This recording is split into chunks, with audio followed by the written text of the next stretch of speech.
শুভেচ্ছা এবং স্বাগত জানাচ্ছি। আশা করি সবাই ভালো আছো, বাসায় বসে পড়াশোনা করছো। এ পর্যন্ত যা পড়িয়েছি আশা করি সবই দেখেছো। এখন আজকে আমি যেটা নিয়ে আলোচনা করবো ক্লাসমেটস।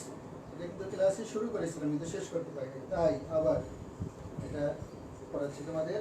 ক্লাসমেটস তো পরিচিত একটা ব্যাপার, ক্লাসমেটস এবং ইম্পর্টেন্স। তো হোয়াট ইজ ক্লাসমেট, এটা দেখি প্রথম।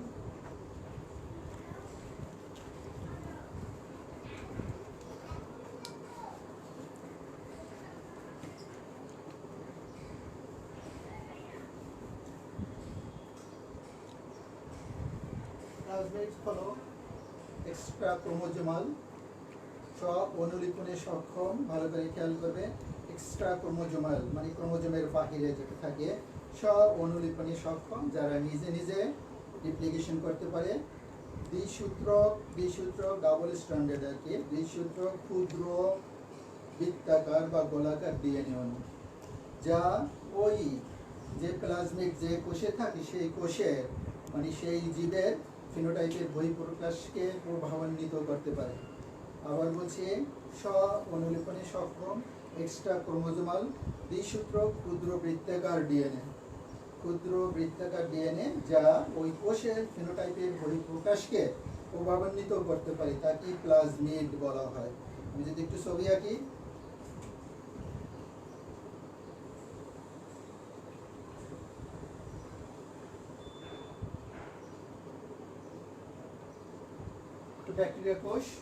ব্যাকটেরিয়া কোষের প্রধান যে ক্রোমোজোম সেটা হলো এইটা, মানে প্রধান ক্রোমোজোম বা জিনোম।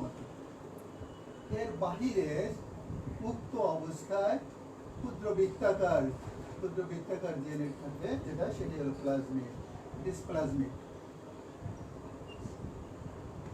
আর এটা হলো জিনোম, মেইন জিনোম আর কি,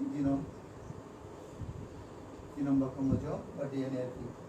তো এটা হলো প্রধান ক্রোমোজোমের বাহিরে, সেটি বলেছে এক্সট্রা ক্রোমোজোমাল স্ব-অনুলিপনে সক্ষম, নিজে নিজে রিপ্লিকেশন করতে পারে। এটা তো রিপ্লিকেশন করবেই, কিন্তু এটাও আলাদাভাবে, এর সাথে নয়, আলাদাভাবে রিপ্লিকেশন করতে পারে। এটা হলো দ্বিসূত্র ক্ষুদ্র বৃত্তাকার ডিএনএ, যা ফিনোটাইপের বহিঃপ্রকাশ, এই যে ব্যাকটেরিয়া রয়েছে, এটা ইকোলাই ব্যাকটেরিয়া ধরি, ইকোলাই ব্যাকটেরিয়ার ফিনোটাইপ তো বুঝি বাহ্যিক বৈশিষ্ট্য, ফিনোটাইপের বহিঃপ্রকাশকে প্রভাবান্বিত করতে পারে এই প্লাজমিড, মানে এই ক্ষুদ্রাকার বৃত্তাকার বস্তু, দ্যাট ইজ প্লাজমিড। প্লাজমিড কে আবিষ্কার করেন লেডারবার্গ 1952 সালে, 1952 লেডারবার্গ 1952 সালে প্লাজমিড আবিষ্কার করেন। এর সাথে সাথে তোমরা আরেকটা শব্দ শুনেছো, ইপিজোম। What is ইপিজোম? ইপিজোম যদি আরেকটা ছবি আঁকি,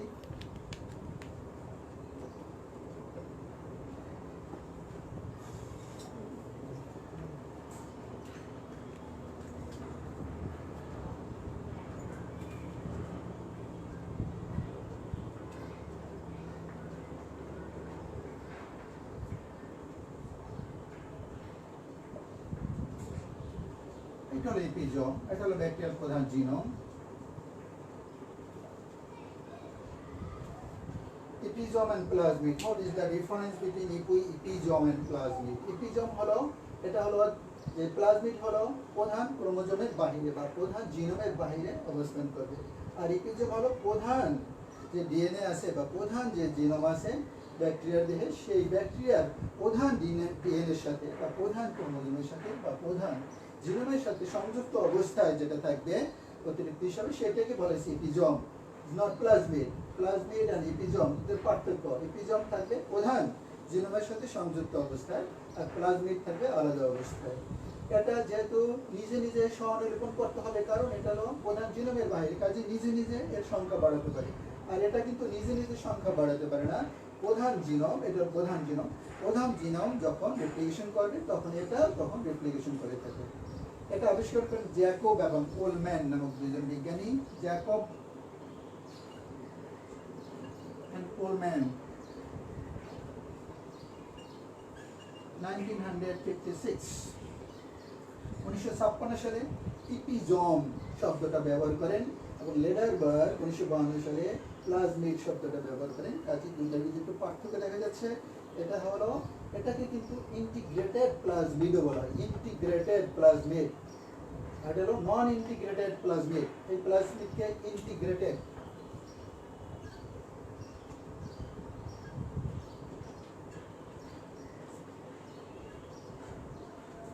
ইন্টিগ্রেটেড প্লাজমিড অর্থাৎ যে প্লাজমিডটা বা যে অতিরিক্ত ক্রোমোজোমটা বা জিনোমটা প্রধান জিনোমের সাথে সংযুক্ত থাকে সেটাকে বলা হয়েছে ইন্টিগ্রেটেড প্লাজমিড। আর এটা হলো নন ইন্টিগ্রেটেড পরে দেখবো আমরা নন ইন্টিগ্রেটেড প্লাজমিড। নন ইন্টিগ্রেটেড যেহেতু যে প্রধান জিনোমের সাথে সংযুক্ত থাকে না তাই এটাকে নন ইন্টিগ্রেটেড প্লাজমিড বলা হয়েছে। আর এটা প্রধান জিনোমের সাথে সংযুক্ত থাকে তাই এটাকে ইন্টিগ্রেটেড প্লাজমিড বলা হয়েছে। তো এইটাই হলো আমাদের। এটা ফিনোটাইপের বহিঃপ্রকাশকে প্রভাবান্বিত করে না, এটা ফিনোটাইপের বহিঃপ্রকাশকে প্রভাবান্বিত করে। এটা কি হলো, এটা সহানুলিপন করে, এটা সহানুলিপন করে না। That is the difference episome and plasmid.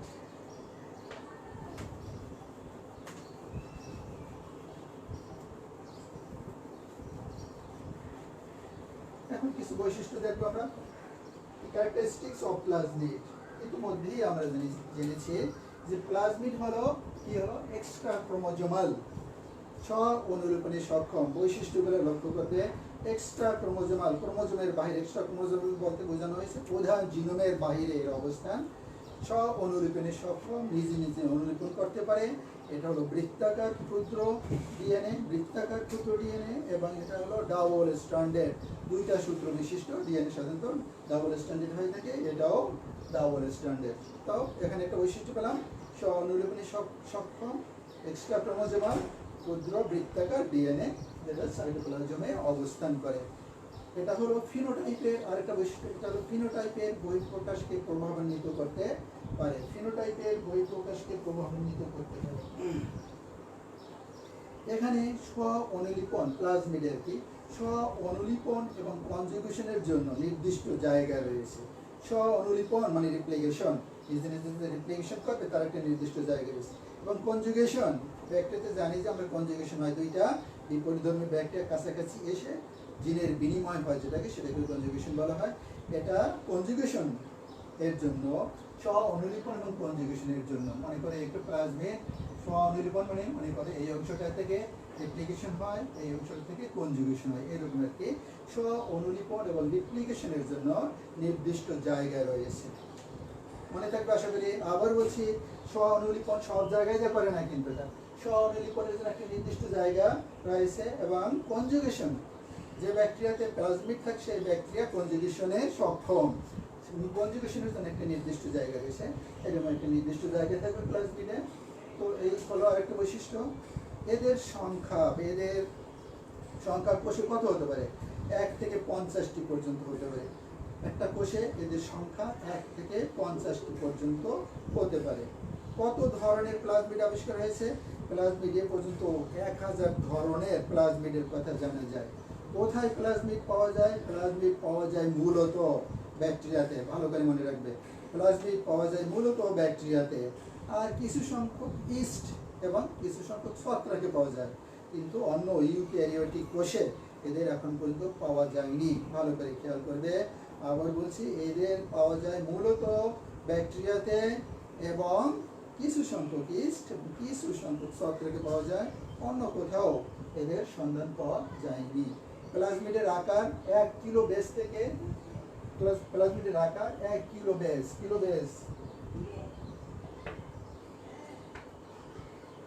থেকে 230 কিলো বেস পর্যন্ত, 230 কিলো বেস পর্যন্ত হতে পারে।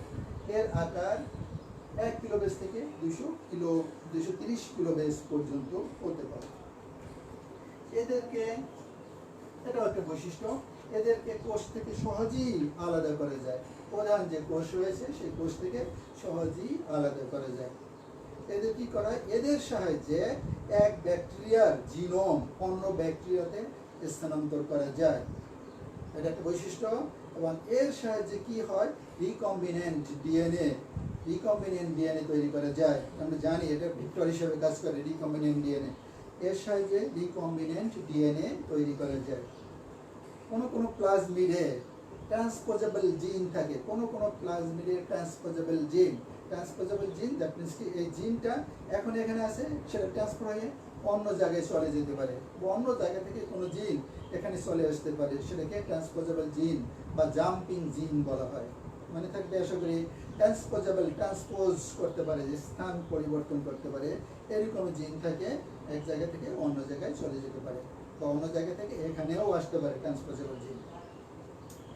কিছু কিছু প্লাজমিডে কি থাকে, অ্যান্টিবায়োটিক রেজিস্ট্যান্স এবং টক্সিক রেজিস্ট্যান্স জিন থাকে। অ্যান্টিবায়োটিক রেজিস্ট্যান্স মনে করে হলো একটা প্লাজমিড, সব জায়গায় নয়, কিছু জায়গায়, মনে করে এই জায়গাটায় টেট্রাসাইক্লিন অ্যান্টিবায়োটিক দিলে এই জায়গাটায় যে জিন আছে সেটাকে এটা প্রতিরোধ করতে পারে, অ্যান্টিবায়োটিক জিন থাকে। টক্সিক পদার্থ আসলে মনে করে এই জায়গাটা টক্সিক প্রতিরোধী জিন রয়েছে, এই জিন এখানে থাকে প্লাজমিডে। অ্যান্টিবায়োটিক রেজিস্ট্যান্স, টক্সিক রেজিস্ট্যান্স, একাধিক অ্যান্টিবায়োটিক রেজিস্ট্যান্স জিন থাকতে পারে প্লাজমিডে, একাধিক টক্সিক রেজিস্ট্যান্স জিন প্লাজমিডে থাকতে পারে। এইসব বৈশিষ্ট্য এখানে রয়েছে। আরও কিছু বৈশিষ্ট্য অনেকগুলো বৈশিষ্ট্য রয়েছে। এরা বিভিন্ন রেস্ট্রিকশন এন্ডোনিউক্লিয়াসের প্রতি সংবেদনশীল। রেস্ট্রিকশন এন্ডোনিউক্লিয়াস এনজাইম দ্বারা এদেরকে কাটা যায়। এরা রেস্ট্রিকশন এন্ডোনিউক্লিয়াস এনজাইম দ্বারা প্রতিরোধ করা যায় এদেরকে, বা এরা sensitive. That is the characteristics of plasmid. আবার বলার দরকার আছে কি, আবার যদি বলি প্লাজমিডের বৈশিষ্ট্য: অনুলেপনে সক্ষম, ক্ষুদ্র বৃত্তাকার DNA, extra chromosomal, double standard. এরা হলো কোষে থাকিবে, এদের আকার হলো 1 কিলোবেস থেকে 230 কিলোবেস পর্যন্ত। একটা কোষে 1 থেকে 50টি পর্যন্ত প্লাজমিড থাকতে পারে। প্লাজমিডের ধরন 1000 পর্যন্ত হতে পারে। এদেরকে সহজেই এক কোষ থেকে অন্য কোষে স্থানান্তর করা যায়। প্লাজমিডে ট্রান্সপোজেবল জিন থাকে, প্লাজমিডে রেজিস্ট্যান্স জিন থাকে, টক্সিক জিন থাকে। প্লাজমিডের সাহায্যে রিকম্বিনেন্ট ডিএনএ তৈরি করা যায়, এন্ডোনিউক্লিয়াস এনজাইমের প্রতি সংবেদনশীল। That is the characteristics of plasmid. এরপর দেখবো ক্লাসিফিকেশন।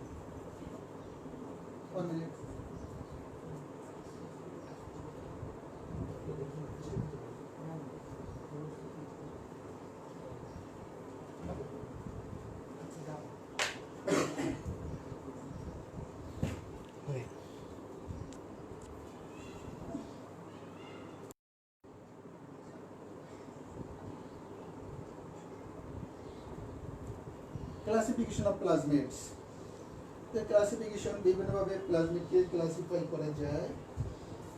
প্রথমে যদি আমরা ধরি কিসের উপর ভিত্তি করে ক্লাসিফিকেশন করা যাবে, on the basis of conjugation. On the basis of conjugation, এটাও একটা বৈশিষ্ট্য। বেসিস অফ কনজুগেশন, কনজুগেশনের উপর ভিত্তি করে প্লাজমিডকে দুই ভাগে ভাগ করা যায়। একটা হলো conjugative, on the basis of conjugation. কনজুগেশনের উপর ভিত্তি করে দুই ভাগে ভাগ করা হয়। একটা হলো কনজুগেটিভ প্লাজমিড,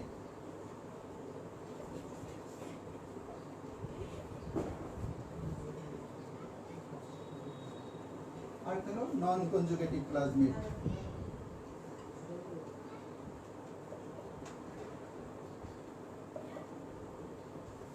কনজুগেটিভ প্লাজমিড এবং নন কনজুগেটিভ প্লাজমিড। কনজুগেটিভ প্লাজমিড হলো, যেটা বলেছিলাম আগে, যে প্লাজমিডের নির্দিষ্ট অঞ্চল থাকবে, যে অঞ্চল থাকলে ওই কোষ কনজুগেশনে অংশগ্রহণ করে। কনজুগেশন তো আমরা বুঝি, দুটো বিপরীতধর্মী ব্যাকটেরিয়া কোষ পাশাপাশি আসলে তাদের ভিতরে কনজুগেশন টিউব তৈরি হয়, এবং টিউবের মাধ্যমে এই কোষের ক্রোমোজোম অন্য কোষের ভিতরে চলে যায়, প্লাস কোষ মাইনাস কোষ। That is conjugation.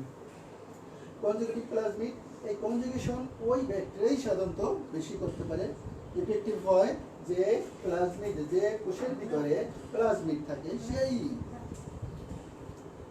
সেই প্লাজমিডই কনজুগেশন করতে পারে। তো কনজুগেশন এই যে মানে যে প্লাজমিড থাকার কারণে ওই ব্যাকটেরিয়া কনজুগেশন করতে পারে, সেটা হলো কনজুগেটিভ প্লাজমিড। এই কনজুগেটিভ প্লাজমিডের একটা নির্দিষ্ট অঞ্চল থাকে, সেই অঞ্চল থাকার কারণে সে কনজুগেশন করতে পারে। That is conjugative plasmid.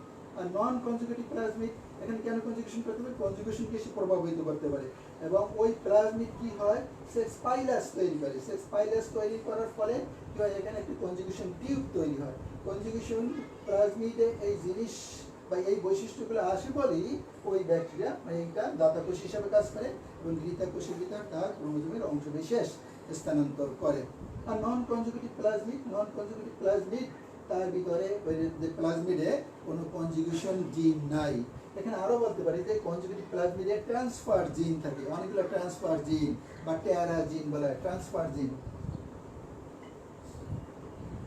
Transfer জিন और टेराजिन, TARA ট্রান্সফার সংক্ষেপে বলে টেরাজিন, ট্রান্সফার জিন আর টেরাজিন থাকে। অর্থাৎ যে প্লাজমিডে ট্রান্সফার জিন বা টেরাজিন থাকে সেই প্লাজমিডেই কনজুগেশন করতে পারে। আর যে প্লাজমিডে টেরাজিন বা ট্রান্সফার জিন থাকে না তারা কনজুগেশন করতে পারে না। তাহলে কি তারা জায়গা চেঞ্জ করে না বা এক কোষ থেকে অন্য কোষে যায় না? যেতে পারে। কখন পারি? এই যে টেরাজিন যে প্লাজমিডে আছে ওই প্লাজমিডে যদি আবার নন কনজুগেটেড প্লাজমিড থাকে, সেই নন কনজুগেটেড প্লাজমিড তখন কি করে এই কনজুগেটিভ প্লাজমিড যে কনজুগেশন টিউব তৈরি করলো সেই টিউবের মাধ্যমে সে নিজেকে স্থানান্তর করতে পারে, কিন্তু নিজে সেই কনজুগেশন টিউব বা কনজুগেশনে অংশগ্রহণ করতে পারে না। সে ওই অন্যের তৈরি মানে কনজুগেটিভ প্লাজমিড যে কনজুগেশন নারী তৈরি করলো সেই নারীর ভিতর দিয়ে সে নিজে স্থানান্তর হতে পারে। কেন স্থানান্তর হতে পারে না নিজে নিজে? কারণ তার ভিতরে ট্রান্সফার জিন বা টেরাজিন নাই। তাহলে এটা কনজুগেটিভ প্লাজমিডের ভিতর টেরাজিন বা ট্রান্সফার জিন আছে, আর এটার ভিতর টেরাজিন বা ট্রান্সফার জিন নাই। এই হলো একটা classification. on the basis of attachment on the host cell, পোষক কোষে অবস্থানের উপর ভিত্তি করে, পোষক কোষে এরা কিভাবে অবস্থান করে তার উপরে ভিত্তি করে প্লাজমিডকে দুই ভাগে ভাগ করা হয়েছে। 2 নম্বরে যদি বলি, আবার বলছি পোষক কোষে কিভাবে অবস্থান করে সেটা কিন্তু প্রথমেই দেখিয়েছিলাম। পোষক কোষে কিভাবে অবস্থান করে তার উপর ভিত্তি করে এটাকে দুই ভাগে ভাগ করেছে। একটা হলো ইন্টিগ্রেটিভ প্লাজমিড,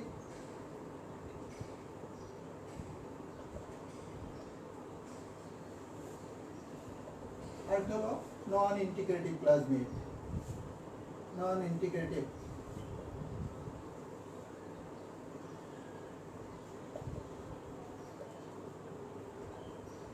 বুঝতে পেরেছো নিশ্চয়ই ইতিমধ্যে, কারণ এই শব্দ দুটো আগেই ব্যবহার করেছি। ইন্টিগ্রেটিভ প্লাজমিড, নন ইন্টিগ্রেটিভ প্লাজমিড।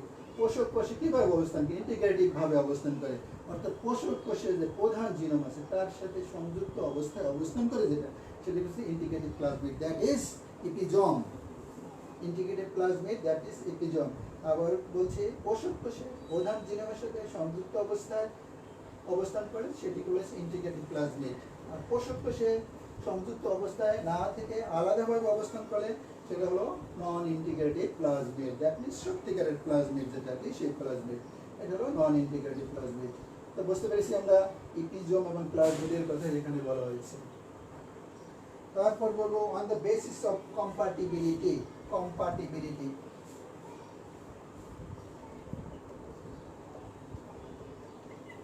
কম্পাটিবিলিটি কম্পাটিবিলিটি বলতে কি বোঝানো হয়েছে? On the basis of compatibility, এটার উপর ভিত্তি করে আমি বলছি হোয়াট ইজ কম্পাটিবিলিটি। এটার উপর ভিত্তি করে এটাকে দুই ভাগে ভাগ করে আছে, compatible plasmid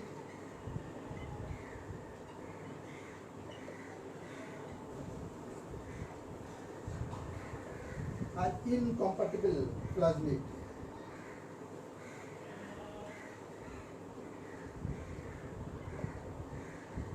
compatible plasmid and incompatible plasmid. Compatible বলতে কি বোঝানো হয়েছে? কম্প্যাটিবল বলতে বোঝানো হয়েছে একই কোষে যখন বিভিন্ন ধরনের প্লাজমিড একত্রে অবস্থান করতে পারে তখন সেটাকেই বলা হয় কম্প্যাটিবল। মানে বিভিন্ন ধরনের প্লাজমিড একই কোষে অবস্থান করে যখন, তখন সেই প্লাজমিড সেই ধরনের প্লাজমিডকে বলা হয় কম্প্যাটিবল প্লাজমিড। আর যখন একই কোষে বিভিন্ন ধরনের প্লাজমিড অবস্থান করতে পারে না, একই প্লাজমিড একই কোষে একই ধরনের প্লাজমিড একই কোষে অবস্থান করে তখন সেটাকে বলা হয় ইনকম্প্যাটিবল প্লাজমিড। কম্প্যাটিবল বলতে বোঝানো হচ্ছে বিভিন্ন ধরনের। তো আবার বলছে যেমন ইকোলাই ব্যাকটেরিয়াতে 7 ধরনের প্লাজমিড একই সাথে অবস্থান করতে পারে, দ্যাট ইজ কম্প্যাটিবল প্লাজমিড। আবার বলছি ইকোলাই কোষে 7 ধরনের প্লাজমিড একই সাথে অবস্থান করতে পারে, দ্যাট ইজ কম্প্যাটিবল প্লাজমিড। আর ইনকম্প্যাটিবল প্লাজমিড যখন বিভিন্ন ধরনের প্লাজমিড একসাথে অবস্থান করতে পারে না বা একই কোষে অবস্থান করতে পারে না তখন সেটাকে বলা হয়েছে ইনকম্প্যাটিবল প্লাজমিড। বুঝতে পেরেছি নিশ্চয়ই?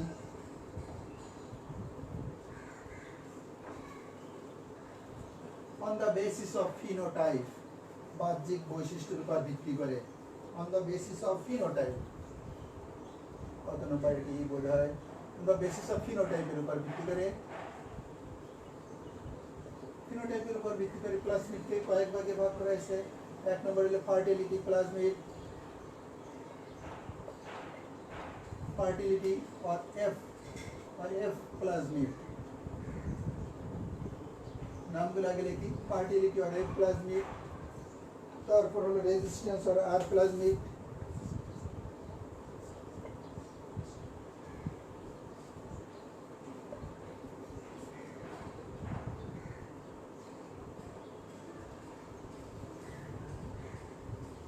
তিন নম্বর হলো degradable plasmid,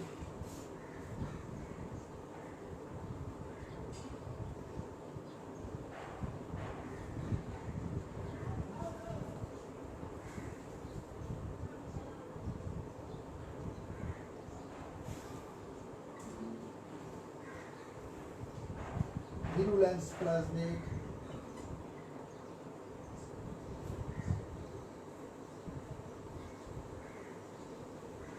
and Olsins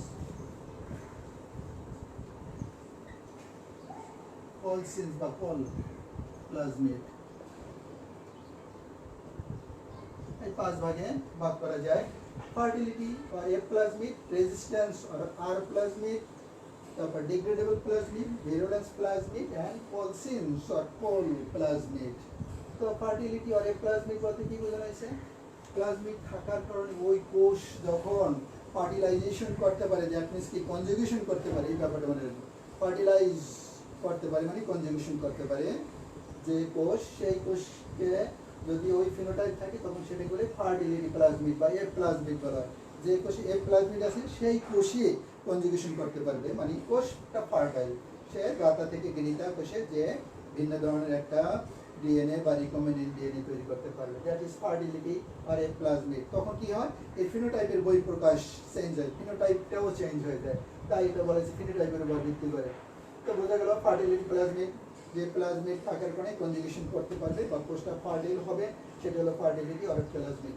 resistance R plasmid, resistance যে প্লাজমিড থাকার কারণে ওই কোষটা খুবই প্রতিরোধী হয়ে থাকে। কি প্রতিরোধী? তার কি থাকতে হবে? তার ভিতরে যে হচ্ছে অ্যান্টিবায়োটিক রেজিস্ট্যান্স জিন। এই কোষগুলোর ভিতরে যে প্লাজমিডের ভিতরে, কোষের ভিতরে না, যে প্লাজমিডের ভিতরে অ্যান্টিবায়োটিক থাকে বা টক্সিক থাকে, সেই কোষগুলো হলো প্রতিরোধী আর কি, বিভিন্ন পরিবেশের প্রতিরোধ করতে। অ্যান্টিবায়োটিক দ্বারা ওদেরকে ক্ষতি করা যায় না। তুমি মনে করো টেট্রাসাইক্লিন প্রতিরোধী জিন আছে, তাহলে টেট্রাসাইক্লিন দ্বারা ব্যাকটেরিয়াকে নষ্ট করা যাবে না। বা ক্লোরামফেনিকল রেজিস্ট্যান্ট জিন আছে, তাহলে ক্লোরামফেনিকল অ্যান্টিবায়োটিক দ্বারা ওদেরকে প্রতিরোধ করা যাবে না। এই রকমের যদি জিন থাকে, রেজিস্ট্যান্ট জিন, টক্সিক জিন, যে প্লাজমিডের ভিতরে থাকবে, তাদেরকে বলে রেজিস্ট্যান্স আর প্লাজমিড। বুঝতে পেরেছি নিশ্চয়ই? তারপর ডিগ্রেডেবল প্লাজমিড, কোষে কিছু প্লাজমিড আছে তার কোষের প্রয়োজনীয় উপাদানগুলা বিপাকে সহায়তা করে, যেমন টলুইন, স্যালিসাইলিক অ্যাসিড, মনে রাখবে টলুইন, স্যালিসাইলিক অ্যাসিড ইত্যাদি বিপাকে যখন প্লাজমিড ভূমিকা পালন করে, তখন ওই প্লাজমিডকে বলা হয় ডিগ্রেডেবল প্লাজমিড। কোষের প্রয়োজনীয় উপাদান বিপাকে, বিপাক মানে কি হজমে, যেমন কি টলুইন, স্যালিসাইলিক অ্যাসিডের কথা বলা হয়েছে, বিশেষ করে টলুইন এবং স্যালিসাইলিক অ্যাসিড বিপাকে সহায়তা করতে পারে যে প্লাজমিড, সেটাকে বলা হয়েছে ডিগ্রেডেবল, ডিগ্রেডেশন মানে কি বড় থেকে ছোট অণুতে পরিণত করে যায়, সেটা হলো ডিগ্রেডেবল প্লাজমিড। তারপর ভিরুলেন্স প্লাজমিড, এমন কিছু প্লাজমিড আছে, সেই প্লাজমিড কি হবে, তার কিছু নিউক্লিওটাইড সিকোয়েন্সকে অন্য কোষের ভিতর স্থানান্তর করে, ওই কোষকে রোগ দ্বারা আক্রান্ত করে। ভিরুলেন্স মানে রোগ উৎপাদন ক্ষমতা যাচ্ছে, সেটা ভিরুলেন্ট স্ট্রেন। আমরা শুনেছি যে ভিরুলেন্ট স্ট্রেন, কোন স্ট্রেন? যে স্ট্রেন রোগ উৎপাদন করতে পারে। তাই কিছু প্লাজমিড আছে, যে প্লাজমিড তার কিছু নিউক্লিওটাইড সিকোয়েন্সকে অন্যের দেহের ভিতরে ঢুকিয়ে ওই দেহের ভিতরে রোগ উৎপাদন করতে পারে যে প্লাজমিড, সেই প্লাজমিডকে বলা হয় ভিরুলেন্স প্লাজমিড। উদাহরণ আছে অ্যাগ্রোব্যাকটেরিয়াম টিউমিফ্যাসিয়েন্স, নামটা আমরা শুনেছি। অ্যাগ্রোব্যাকটেরিয়াম টিউমিফ্যাসিয়েন্স যে ব্যাকটেরিয়া রয়েছে, সেই ব্যাকটেরিয়ার দেহের ভিতরে টিআই প্লাজমিড, ভিরুলেন্স প্লাজমিড একটা উদাহরণ হলো টিআই প্লাজমিড। অ্যাগ্রোব্যাকটেরিয়াম টিউমিফ্যাসিয়েন্স এর প্লাজমিডের ভিতরে টিআই প্লাজমিড আছে, এই টিআই প্লাজমিড কি হয়, দ্বিবীজপত্রী উদ্ভিদের দেহের ভিতরে ঢুকে কি করে ওখানে এক ধরনের রোগ উৎপাদন করে। সেই রোগটার নাম হলো ক্রাউন গাল। নাম শুনেছেন নিশ্চয়ই, ক্রাউন গাল গাল ডিজিজ উৎপাদন করে, মানে ফুলে যায়, মুকুটের মতো ওটা ফুলে যায়, সেটা হচ্ছে ক্রাউন গাল রোগ সৃষ্টি করে। তার কিভাবে এই রোগটা সৃষ্টি করে, এই ভিরুলেন্স প্লাজমিডের ভিতর কিছু নিউক্লিওটাইড সিকোয়েন্স কি ঢুকাই দেবে, নিউক্লিওটাইডকে অবশ্যই কিছু নিউক্লিওটাইড সিকোয়েন্সকে ওই কি করবে, দ্বিবীজপত্রী উদ্ভিদের দেহের ভিতর ঢুকিয়ে দেবে। দ্বিবীজপত্রী উদ্ভিদের দেহের ভিতর ঢুকিয়ে দেবে, ওখানে যে নিউক্লিওটাইড আছে তারা ইনফ্লুয়েন্সড হবে। ইনফ্লুয়েন্সড হওয়ার পর কোষ বিভাজন বেড়ে যাবে এবং ওখানে কি হবে, গাল তৈরি হবে, একটা কি হবে, টিউমারের মতো জায়গা তৈরি হবে, সেটিকে বলেছি ক্রাউন গাল ডিজিজ। তা যে প্লাজমিডের এইরকম বৈশিষ্ট্য আছে, যারা নিউক্লিওটাইড সিকোয়েন্সকে অন্যের দেহের ভিতরে ঢুকিয়ে দেহে রোগ সৃষ্টি করতে পারে, তাদেরকে বলা হয়েছে ভিরুলেন্স প্লাজমিড। বুঝতে পেরেছি নিশ্চয়ই। তারপর পলসেন্স প্লাজমিড। পলসেন্স হলো এক ধরনের বিষাক্ত পদার্থ, যে বিষাক্ত পদার্থ ওই প্লাজমিডের ভিতরে থাকবে, আর ওই প্লাজমিডকে বলা হয় পলসেন্স অর পোল প্লাজমিড। আবার বলছি, কিছু বিষাক্ত পদার্থ যখন প্লাজমিডে থাকবে তখন ওই প্লাজমিডকে বলে পলসেন্স, অথবা বলে পোল প্লাজমিড। এই পোল প্লাজমিড কি করে, বিষাক্ত পদার্থ যার দেহের ভিতরে আছে, যে প্লাজমিড যে কোষের ভিতরে আছে তার ক্ষতি করবে না, কিন্তু অন্য পোষক দেহে যে তার ক্ষতি করবে, তার দেহে বিষাক্ত পদার্থ উৎপাদন করবে, ওই ধরনেরকে পলসেন্স বলা হয়। আবার বলছি, যার দেহে পলসিন প্লাজমিড আছে, যে ব্যাকটেরিয়ার দেহে, মূলত ব্যাকটেরিয়াই, যে ব্যাকটেরিয়ার দেহে পলসিন প্লাজমিড আছে, সেই ব্যাকটেরিয়ার কোনো ক্ষতি করবে না, কিন্তু অন্য ব্যাকটেরিয়ার দেহে যদি পলসিন, বিভিন্ন ধরনের পলসিন প্লাজমিড আছে, ওই পলসিন্স প্লাজমিড ঢুকে তাহলে ওখানে বিষাক্ত পদার্থ উৎপাদন করতে পারে। এই ধরনের প্লাজমিডকে বলা হয় পলসেন্স প্লাজমিড। পলসেন্স প্লাজমিড কয়েক ধরনের হয়ে থাকে, কয়েকটা নাম উল্লেখযোগ্য নাম হলো পোল E1, পোল E1 প্লাজমিড, পোল E2, পোল E2, পোল E3, মানে পলসিন E3 উল্লেখযোগ্য প্লাজমিড। এর কাজ কি, পোল E1 প্লাজমিড এটিপি কে ভেঙে দেয়, বা এটিপি উৎপাদনে বাধা সৃষ্টি করে। যে কোষে যাবে পোল ই প্লাজমিড, পলসেন্স এক ধরনের পলসেন্স প্লাজমিড, পোল ই প্লাজমিড যে কোষের দেহের ভিতরে যাবে সেই কোষে কি হবে, এটিপি উৎপাদনকে বন্ধ করে দেবে, মানে শক্তি উৎপাদনকে বন্ধ করে দেবে, তাহলে কি কোষের ক্ষতি হবে। পোল E2 পলসেন্স প্লাজমিড হলো, এটা ডিএনএ কে নষ্ট করে দেয়, যে কোষের ভিতরে ঢুকবে সেই কোষে ডিএনএ কে নষ্ট করে দেয় বা ডিএনএ সংশ্লেষণকে বাধার সৃষ্টি করে। Pole E2 plasmid. Pole E3 plasmid কি করে, রাইবোজোমের গঠনকে চেঞ্জ করে দেয়। রাইবোজোমের গঠন চেঞ্জ করে দিলে কি ক্ষতি হবে, আমরা জানি যে প্রোটিন সংশ্লেষণ হয় রাইবোজোমে, রাইবোজোমের গঠনে চেঞ্জ হলে প্রোটিন সংশ্লেষণ হবে না, কাজেই কোষ ক্ষতিগ্রস্ত হবে। কাজেই আমরা বুঝতে পারছি হোয়াট ইজ পলসেন্স প্লাজমিড, বিষাক্ত প্লাজমিড, যে প্লাজমিড তার নিজের পোষকদের কোনো ক্ষতি করে না, কিন্তু অন্য পোষকদের যে ওটাকে বিভিন্নভাবে ক্ষতিগ্রস্ত করে। যেমন উদাহরণ হলো পোল E1 প্লাজমিড এটিপি উৎপাদনে বাধা সৃষ্টি করে, আমরা জানি এটিপি হলো শক্তি, এটিপির শক্তি বাধা যদি প্রাপ্ত হয় তাহলে কোষ ক্ষতিগ্রস্ত হবে। পোল E2 প্লাজমিড ডিএনএ সংশ্লেষণে বাধা দেয় বা ডিএনএ কে নষ্ট করে দেয়, তা বুঝতেই পারি ডিএনএ নষ্ট হয়ে গেলে কোষের সক্রিয় থাকবে না, কোষের জেনেটিক বৈশিষ্ট্য বহন করবে না। পোল E3 প্লাজমিড কি করবে, রাইবোজোমের গঠনকে পরিবর্তন করে দেয়, তো রাইবোজোমের গঠন পরিবর্তন হয়ে গেলে প্রোটিন সংশ্লেষণ হবে না। That is 5 types of phenotypic plasmids. তো এগুলো ভালো করে আমরা মনে রাখবো, that is the classification of plasmids. এগুলো হলো প্লাজমিডের শ্রেণীবিন্যাস।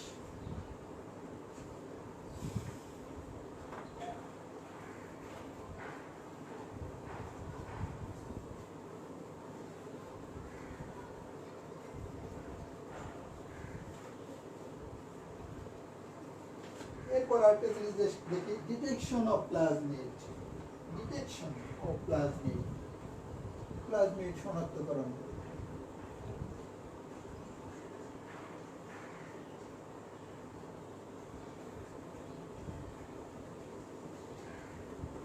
প্লাজমিড কোষে যে আছে প্লাজমিড, সেটা কিভাবে বুঝবো, সেটি হলো ডিটেকশন, শনাক্তকরণ। প্লাজমিড একটা ব্যাকটেরিয়া কোষে আছে, সেটা বোঝার যে উপায়, কিভাবে বোঝা যাবে সেটা যে পদ্ধতিতে নির্ণয় করা হবে সেটা হলো ডিটেকশন অফ প্লাজমিড। এটা তিন ভাবে করা যায়। কিভাবে ডিটেকশন করা যায়? এক নম্বরই হলো কনজুগেশনের মাধ্যমে করা যাবে। কনজুগেশন অবজারভেশন আর কি, কনজুগেশন। দুই নম্বরে হলো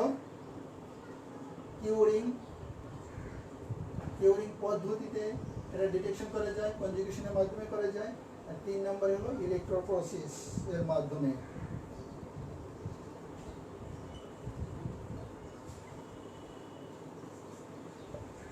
এই তিনটা পদ্ধতি যদি আমরা ব্যবহার করি তাহলে বুঝতে পারবো একটা কোষে প্লাজমিড আছে কি নাই। কনজুগেশনের কথা আগেই বলেছি। কনজুগেশন তো সংশ্লেষণ। কনজুগেশন মানে কি? ব্যাকটেরিয়ার জেনেটিক পদার্থকে দাতা থেকে গৃহীতা কোষে যখন বিনিময় হয় তখন সেটাকে কনজুগেশন বলা হয়। কনজুগেশনের ফলে কি হয়? রিকম্বিনেন্ট ডিএনএ তৈরি হয়। কোন কোষ কনজুগেশন করতে পারে? কিছুক্ষণ আগে বলেছি যে কোষে প্লাজমিড থাকে সাধারণত সেই কোষে ব্যাকটেরিয়া, সেই কোষের ব্যাকটেরিয়া কনজুগেশন করতে পারে। তাহলে যদি আপনি কনজুগেশনকে দেখি যে একটা ব্যাকটেরিয়া কোষে কনজুগেশন হয়েছে তাহলে ধরে নেব যে ওই কোষে প্লাজমিড রয়েছে। এইটা হলো কনজুগেশনের সাহায্যে প্লাজমিড শনাক্তকরণ। এটা আরও একটা উপায় অবলম্বন করা যেতে পারে। এই কোষে যে প্লাজমিড রয়েছে সেই প্লাজমিডকে যদি আমি মার্কার দ্বারা নির্দিষ্ট করি এবং কনজুগেশন হয়ে গেলে পরবর্তীতে যদি দেখা যায় যে ওই মার্কার সহ ওই প্লাজমিড গৃহীতা কোষে চলে গেছে তাহলেই বুঝবো যে ওখানে ওই প্লাজমিডটা ছিল এবং প্লাজমিডের কারণে কনজুগেশন হয়েছে। দ্যাট ইজ প্রেজেন্টেশন বা that is the present of plasmid that cell. মানে ওই কোষে প্লাজমিড আসে সেটা বুঝতে যাবে, কনজুগেশন ফলে বুঝে যাবে। এবং এটা আরও নিশ্চিত হওয়া যায় এইভাবে, ওটাকে যদি মার্কার দ্বারা আগে থেকে নির্দিষ্ট করে দিই, সেই মার্কার সহ প্লাজমিডটা যখন চেঞ্জ না দাতা গৃহীতা কোষে চলে যাবে এবং ওই মার্কারটা যখন গৃহীতা কোষে পাবো তাহলে বুঝতে পারবো যে এই গৃহীতা কোষে যে প্লাজমিডটা এসেছে সেই প্লাজমিডটা হলো কনজুগেশনের ফলে এসেছে এবং ওই প্লাজমিডের ডিএনএটা হলো প্রধান যে জিনোম আছে সেই জিনোমের ডিএনএ নয়, সেগুলো প্লাজমিডের ডিএনএ। দ্যাট মিনস তাহলে সহজ কথা বলতে পারি কনজুগেশন হলে মনে করবো যে ওখানে প্লাজমিড রয়েছে, ওই কোষে প্লাজমিড রয়েছে ধরে নিতে পারবে। কারণ আবার বলছি কারণ হলো সে কনজুগেশনকে প্রভাবিত করে, সব সময় যে হবে তা নয়, কিন্তু ম্যাক্সিমাম ক্ষেত্রে মানে কনজুগেশনকে প্রভাবিত করে প্লাজমিড। কনজুগেশনকে প্লাজমিড প্রভাবিত করলেই কনজুগেশন হয়। দ্যাট ইজ কনজুগেশনের উপস্থিতি দ্বারা প্লাজমিডের উপস্থিতি নির্ণয় করা যায়। তারপর কিউরিং হলো কিছু কেমিক্যাল পদার্থ, যেমন অ্যাক্রিলিন অরেঞ্জ নাম যদি লিখি, অ্যাক্রিলিন অরেঞ্জ,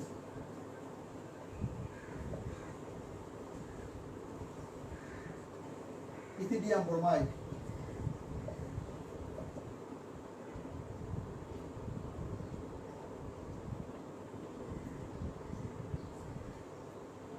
মাইটোমাইসিন সি, এই কেমিক্যাল পদার্থ দ্বারা প্লাজমিডের উপস্থিতি নির্ণয় করা যায়। অ্যাক্রিলিন অরেঞ্জ, ইথিডিয়াম ব্রোমাইড, মাইটোমাইসিন এই কেমিক্যালগুলো যদি ব্যবহার করা হয় তাহলে কি হবে? ওখানে যে প্লাজমিড থাকবে সেই প্লাজমিডগুলো নষ্ট হয়ে যায়।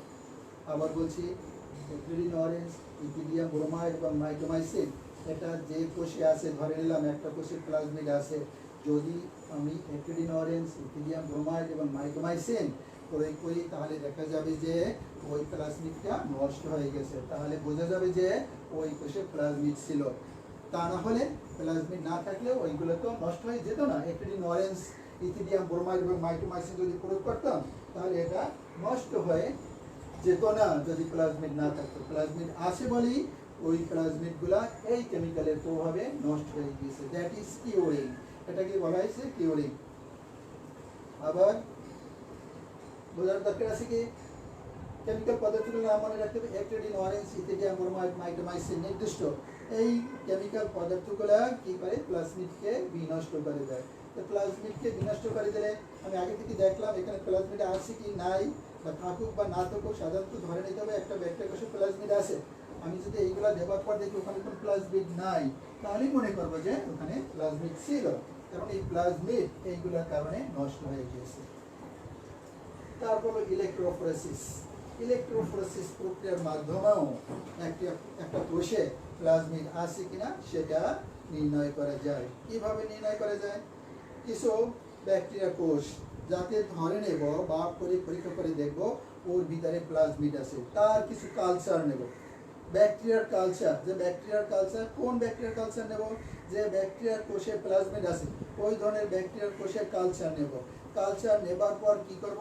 একে নন আয়নিক ডিটারজেন্ট দ্বারা কি করব? সেন্ট্রিফিউজ করব। আবার বলছে একটা পাত্র নিলাম, এই পাত্রের ভিতরে কিছু ব্যাকটেরিয়া নেব। কোন ব্যাকটেরিয়া নেব?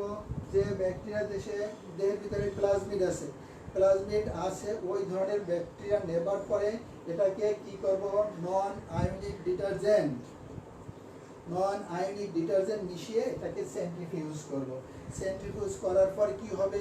কোষের, ওই ব্যাকটেরিয়ার কোষের যে ডেব্রিস, যে ময়লা আছে মানে কোষ প্যারাসিট যেগুলো আছে সেগুলা, এবং ব্যাকটেরিয়ার কোষের যে প্রধান ক্রোমোজোম সেগুলো নিচের দিকে পড়ে থাকবে, এগুলো ভারী, নিচের দিকে পড়ে থাকবে।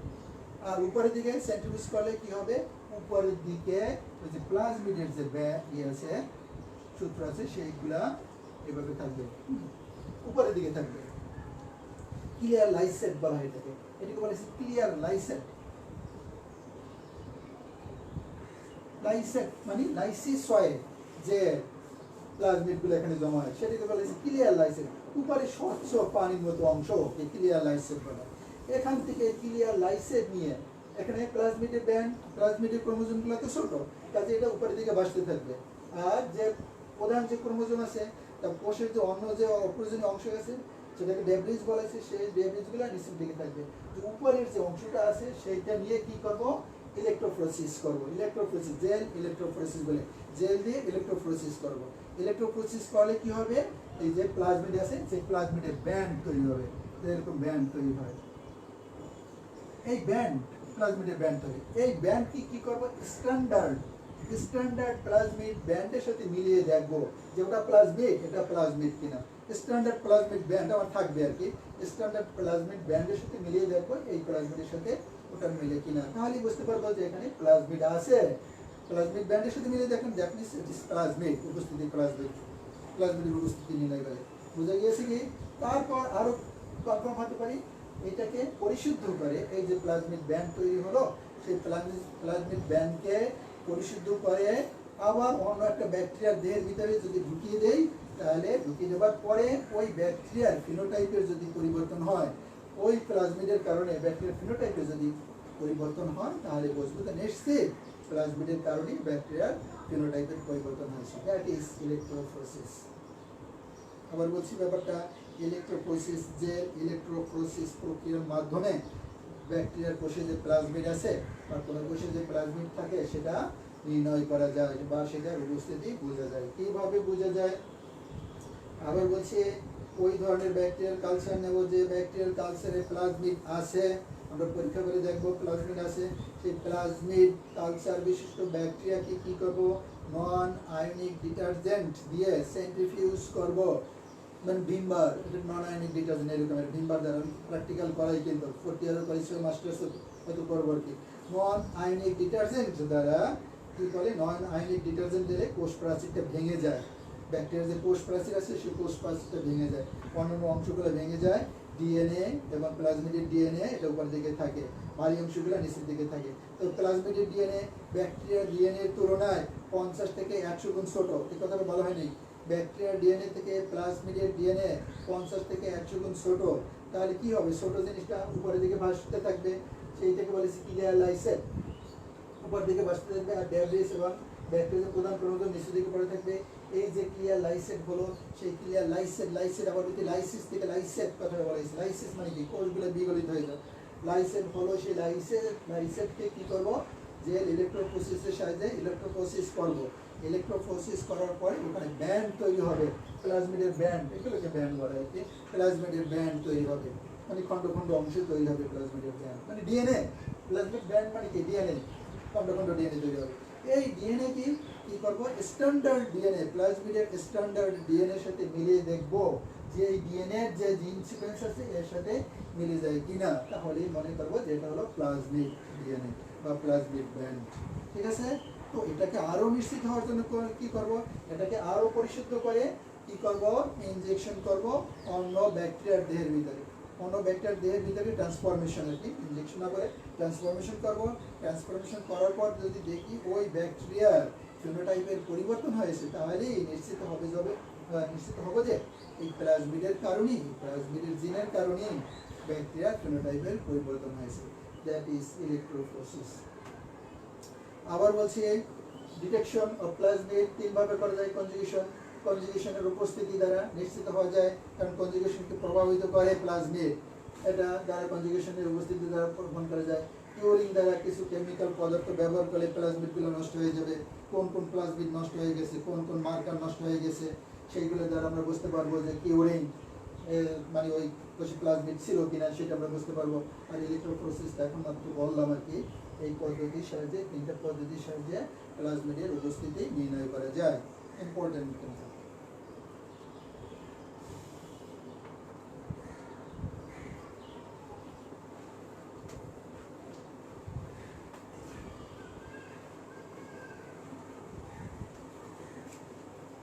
এরপর তোমাদের যেটা আছে isolation and purification of plasmid, অনেক বড় একটা অংশ। আইসোলেশন এন্ড পিউরিফিকেশন, প্লাজমিডকে আইসোলেট করব কোষ থেকে এবং এটাকে পিউরিফাই করব, এটাও অনেকগুলো ধাপে করতে হয়। কাজে এই লেকচারটা আগামী ক্লাসে দিব। আজকে আমি যেটা নিয়ে আলোচনা করতে পারি সেটা হলো ম্যাপিং অফ প্লাজমিড জিন। ম্যাপিং অফ প্লাজমিড জিন,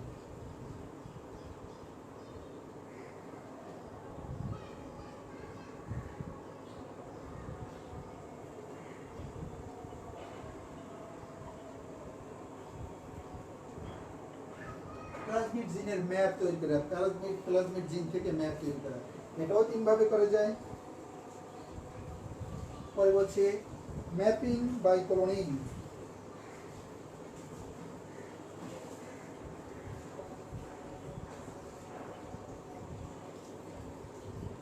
mapping by cloning, mapping by deletion,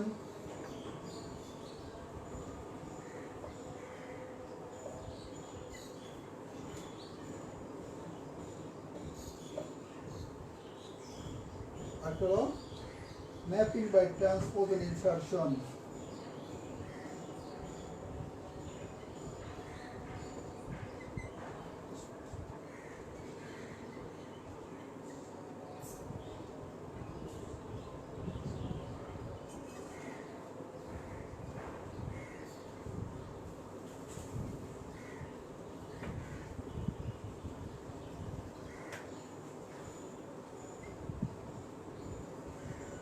insertion, mapping by transposon insertion, এই তিনটা পদ্ধতিতে ম্যাপিং প্লাজমিড জিনের ম্যাপ তৈরি করা যায়। Mapping by cloning, mapping by deletion, mapping by transposon insertion.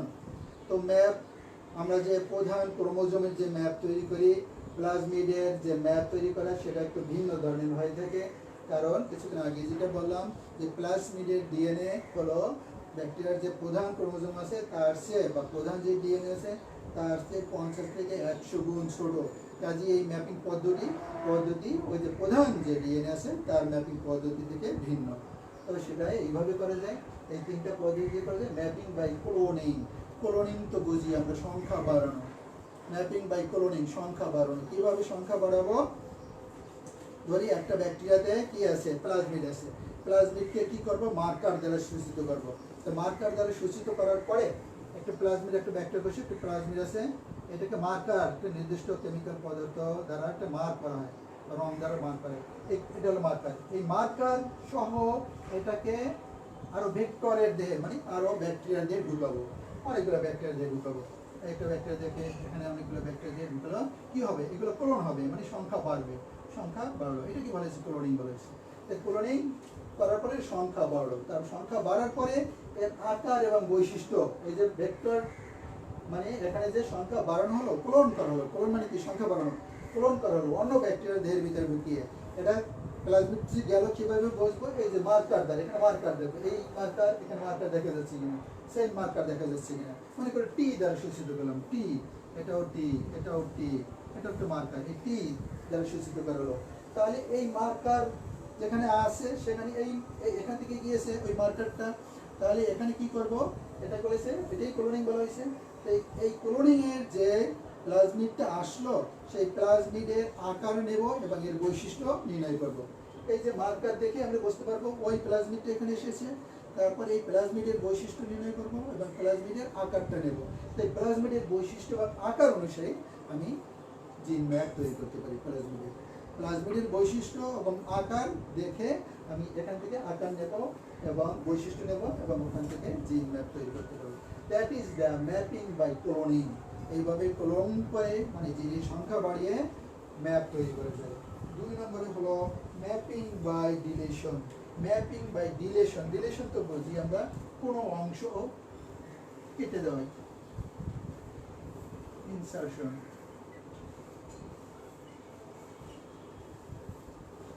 Mapping by deletion, deletion মানে কি মনে করে একটু ক্রোমোজোম আছে, এখান থেকে এই অংশটা কেটে দিলাম, এটা হলো ডিলিশন, বা এখান থেকে এই অংশটা কেটে দিলাম, এটাকে বলা হচ্ছে ডিলিশন। এই ডিলিশন আবার কয়েকভাবে করা যায়। ডিলিশন আমরা 3 ভাবে করতে পারি। ম্যাপিং বাই ডিলিশন, এই ডিলিশনটা আমি 3 ভাবে করতে পারি। এক নম্বরে প্রোফাজ, নাম শুনেছো প্রোফাজ। প্রোফাজ আমরা তো জানি, হোয়াট ইজ প্রোফাজ? ফাজ, ফাজ মানে কি ভাইরাস, এক ধরনের ভাইরাস, যে ভাইরাস ব্যাকটেরিয়ার দেহের ভিতরে ঢুকে ব্যাকটেরিয়াকে লাইসিস করে নিজের সংখ্যা বাড়ায়, মানে ব্যাকটেরিয়াকে ধ্বংস করে দেয়, নিজের সংখ্যা বাড়ে, সেটাকে বলে ফাজ ভাইরাস বা ফাজ আর কি। আর প্রোফাজ হলো এটাও ভাইরাস বাট একটু দুর্বল প্রকৃতির ভাইরাস, যেমন ল্যামডা ফাজ, এটা দুর্বল প্রকৃতির ভাইরাস ল্যামডা ফাজ। এই ফাজ ভাইরাসের বৈশিষ্ট্য হলো এই ব্যাকটেরিয়ার ডিএনএকে সম্পূর্ণভাবে ধ্বংস করে না, বাট ব্যাকটেরিয়ার ডিএনএর সাথে নিজের ডিএনএ মিলিয়ে সে বছরের পর বছর অবস্থান করতে পারে। এই ধরনের ফাজকে বলা হয় প্রোফাজ। মনে করি এটা হলো ভাইরাসের প্রোফাজের ডিএনএ আর এটা হলো ব্যাকটেরিয়ার ডিএনএ। এই ডিএনএ এই অবস্থাকে বলা হয় প্রোফাজ। এই অবস্থায় সে বছরের পর বছর অবস্থান করতে পারে। এই অবস্থায় এই প্রোফাজকে যখন 42 ডিগ্রি সেন্টিগ্রেড তাপমাত্রায় রাখা হবে, 42 ডিগ্রি সেন্টিগ্রেড তাপমাত্রায় রাখা হবে, তখন কি হবে? তখন এই যে ব্যাকটেরিয়ার ডিএনএ সহ এই ডিএনএ কিছু অংশ ডিলিশন হয়ে যেতে পারে। তাহলে কোন অংশ ডিলিশন হয় সেটাও মার্কার দ্বারা আগে সূচিত করব, মার্কার দ্বারা সূচিত করব কোন অংশ ডিলিশন হয়েছে। এখানে এই অংশটা ডিলিশন হয়েছে, এখানে এই অংশটা ডিলিশন হয়েছে, কোন অংশটা ডিলিশন হয়েছে মার্কার দ্বারা সেটা আগেই মার্কার দ্বারা ওই যে পুরাটা যেটা ছিল সেটা মার্কার দ্বারা সূচিত করা হবে। তো মার্কার দ্বারা এখানে যে অংশটা ডিলিশন হলো, মনে করো এখানে টি, এটা ডিলিশন হয়ে গেল, এখানে এম, এই অংশটা ডিলিশন হয়ে গেল, এই কোন অংশটা ডিলিশন হয়ে গেল সেটা দ্বারা সূচিত করে এখান থেকে এই প্রোফাজের সাহায্যে আমি জেনেটিক ম্যাপ তৈরি করতে পারবো, প্লাজমিডের জেনেটিক ম্যাপ তৈরি করতে পারবো। বুঝে গেছে? আবার বলছে প্রোফাজ হলো দুর্বল প্রকৃতির ফাজ, যে ফাজ ব্যাকটেরিয়ার ডিএনএ কে গ্রহণ করে অবস্থান করতে পারে, কিন্তু ওটাকে যখন 42 ডিগ্রি সেন্টিগ্রেড তাপমাত্রায় রাখবো তখন কি হবে? প্রোফাজের ডিএনএ এবং ব্যাকটেরিয়ার ডিএনএ কোনো অংশ ডিলেটেড হয়ে যেতে পারে। এটা প্লাজমিড ডিএনএ, কিন্তু পুরোটাই প্লাজমিড ডিএনএ, ওই অংশ ডিলেটেড হয়ে যেতে পারে। ডিলেটেড হয়ে গেলে কোন অংশ ডিলেটেড হয়ে গেছে? টি অংশ ডিলেটেড হয়ে গেছে, এম অংশ ডিলেটেড হয়ে গেছে। তাহলে কোন অংশ ডিলেটেড হয়ে গেছে সেটা নির্ণয় করে, সেটা বৈশিষ্ট্য নির্ণয় করে আমি এখান থেকে ডিলিশন অংশ সূচিত করে জেনেটিক ম্যাপ, মানে প্লাজমিডের জেনেটিক ম্যাপ অঙ্কন করতে পারবো। এই হলো একটা পদ্ধতি প্রোফাজের সাহায্যে। তারপর 2 নম্বর হলো, এটা কিন্তু ডিলিশন পদ্ধতি। 2 নম্বর হলো ট্রান্সডাকশনের মাধ্যমে। ট্রান্সডাকশন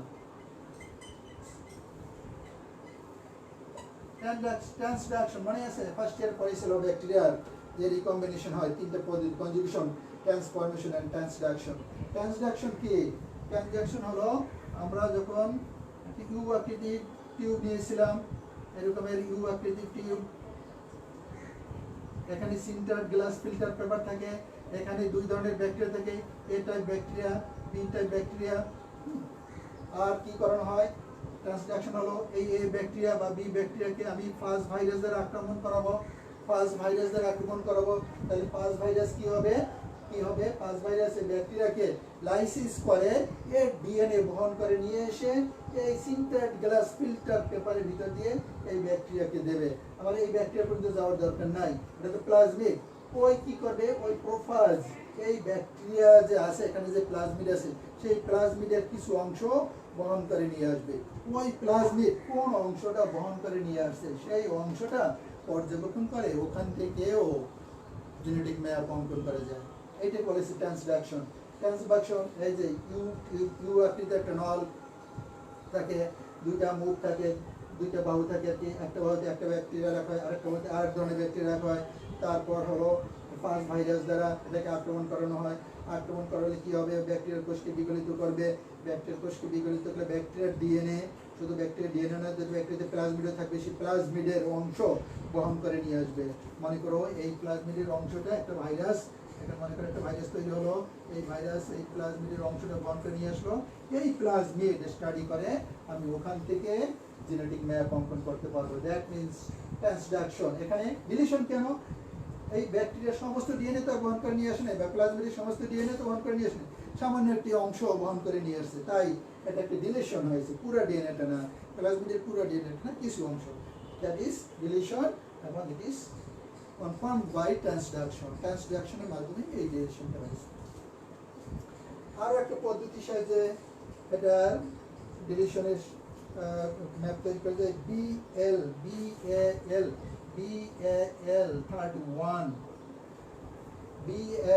31 এটা হলো এক ধরনের এক্সোনিউক্লিয়েজ।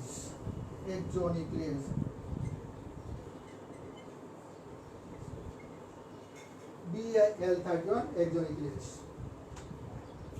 তো এর সাহায্যে কিভাবে করা যায়?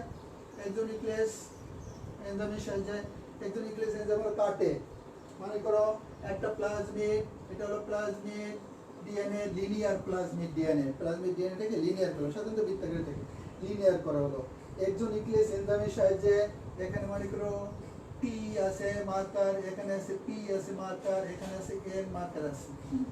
এক্সোনিউক্লিয়েজ এনজাইম দ্বারা আমি এখানে কাটলাম, এখানেও কাটলাম, আরো জায়গায় কাটলাম, এখানেও কাটলাম, এভাবে কাটা হয়ে গেল। তারপর কি করব, লাইগেজ এনজাইম দ্বারা এখন যেগুলা তৈরি আছে তার দ্বারা লাইগেজ জোড়া লাগাবো, এই তিনটা বা চারটা অংশকে জোড়া লাগাবো। তো জোড়া লাগালে কি দেখবো, এই যে মার্কার গুলো নাই, টি মার্কার নাই, পি মার্কার নাই, এন মার্কার নাই, কোন মার্কার নাই, এগুলো ডিলিশন হয়ে গেছে। তখন এটা আবার সার্কুলার ডিএনএ তে পরিণত করবো লাইগেজ এনজাইম দ্বারা। লাইগেজ তো জানো জোড়া লাগানো, বায়োলজিক্যাল গাম। লাইগেজ এনজাইম দ্বারা এই খণ্ডগুলোকে জোড়া লাগিয়ে যে একটা প্লাজমিড পাবো সেইটা ম্যাপ, এটা একটা ম্যাপ, এটা একটা ম্যাপ অঙ্কন করে যায়। এইভাবে BAL 31 it is one kind of exonuclease, এর সাহায্যে ডিলিশন করে, এইভাবে ডিলিশন করে লিনিয়ার ডিএনএ কে প্লাজমিড ডিএনএ কে ডিলিশন করে লাইগেজের সাহায্যে জোড়া লাগিয়ে আবার একটা বৃত্তাকার ম্যাপ অঙ্কন করতে পারি। That is the mapping by deletion. বুঝতে পেরেছ নিশ্চয়ই? তারপর mapping by transposal insertion, transposable insertion.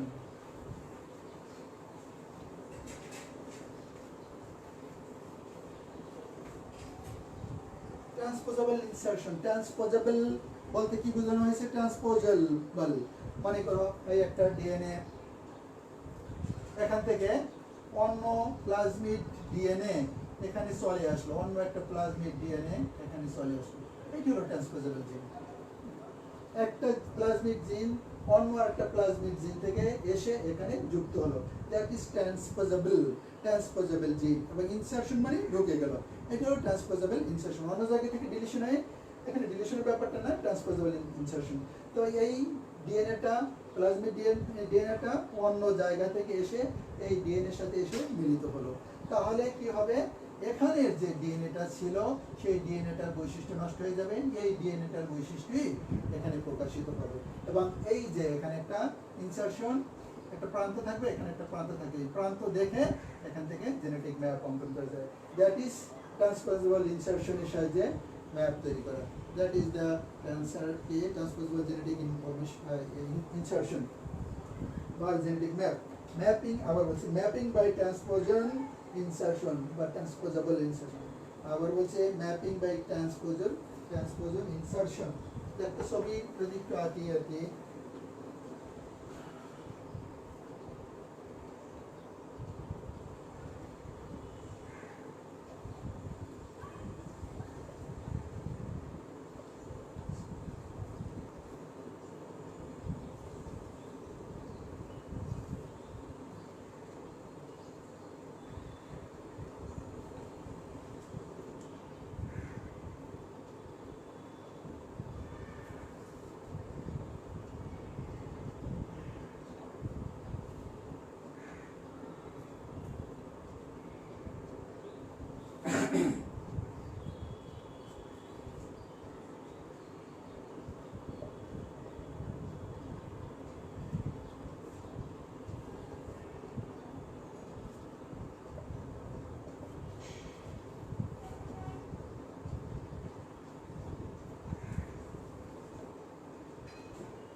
এটা হলো CAM-R জিন, ক্লোরামফেনিক্যাল রেজিস্ট্যান্ট জিন, এটা ট্রান্সপোজেবল জিন, এটা অন্য জায়গা থেকে এসেছে। এই জিনটা কি 1102 বেস পেয়ার বিশিষ্ট জিনটা অন্য জায়গা থেকে এসেছে, যেটা হলো ক্লোরামফেনিক্যাল রেজিস্ট্যান্ট জিন, ক্লোরামফেনিক্যাল CAM-R জিন, ক্লোরামফেনিক্যাল রেজিস্ট্যান্ট জিন এসেছে। ইনসারশন করলো এই প্রান্ত দিয়ে, এই একটা প্রান্ত, এই প্রান্ত, এই দুই প্রান্তের মাঝখানে ইনসারশন করলো। এখানে ইনসারশন একটা বেস পেয়ার থাকে 768 বেস পেয়ার, 780, এটা হলো জেনেটিক ম্যাপ কিন্তু। এবং এটার নাম TN ট্রান্সপোজেবল জিন, আর কি ট্রান্সপোজেবল 9, এই জিনটার নাম ট্রান্সপোজেবল 9 জিনের ইনসারশন এইভাবে হয়েছে। That is genetic map, mapping by transposable genetic information. তো আজকে এই পর্যন্ত থাক।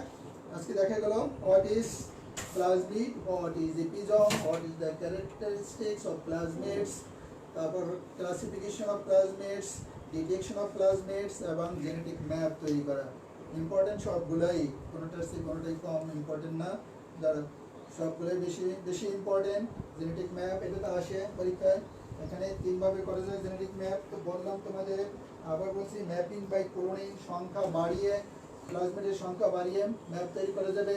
ম্যাপিং বাই ডিলেশন, কেটে কিছু অংশ বাদ দিয়ে, মার্কারগুলোকে বাদ দিয়ে মার্কার করবো, সেই মার্কারগুলোকে বাদ দিয়ে ডিলিশন করা যায়। ডিলিশন আবার 3 ভাবে করা যায়। 1 নম্বর হলো প্রোফাজের মাধ্যমে, 2 নম্বর হলো ট্রান্সডাকশনের মাধ্যমে, 3 নম্বর হলো BAL31 একজন নিউক্লিয়াস এনজাইমের সাহায্যে এন্ড ট্রান্সপোজেবল ইনসারশনের সাহায্যে ম্যাপ তৈরি করা যায়। ট্রান্সপোজেবল ইনসারশনের সাহায্যে ম্যাপ তৈরি করা যায়। এইভাবে ব্যাকটেরিয়া প্লাজমিডের জেনেটিক ম্যাপ তৈরি করা হয়। তো আশা করি এগুলো বাসে যে পড়বে ভালো করে, এটা তো প্লাজমিডটা অনেক বইতেই পাবে, ভালো করে পড়ো। আমি যেটা দিয়েছি, যেভাবে দিয়েছি সেভাবে ফলো করে পড়ো, তাহলে নিশ্চয়ই ভালো করতে পারবে। আগামী ক্লাসে আমরা কি করবো, isolation and purification of plasmid, সে পর্যন্ত ভালো থাকো। সবার জন্য সবাই দোয়া করো, আমার জন্য দোয়া করো। খোদা হাফেজ।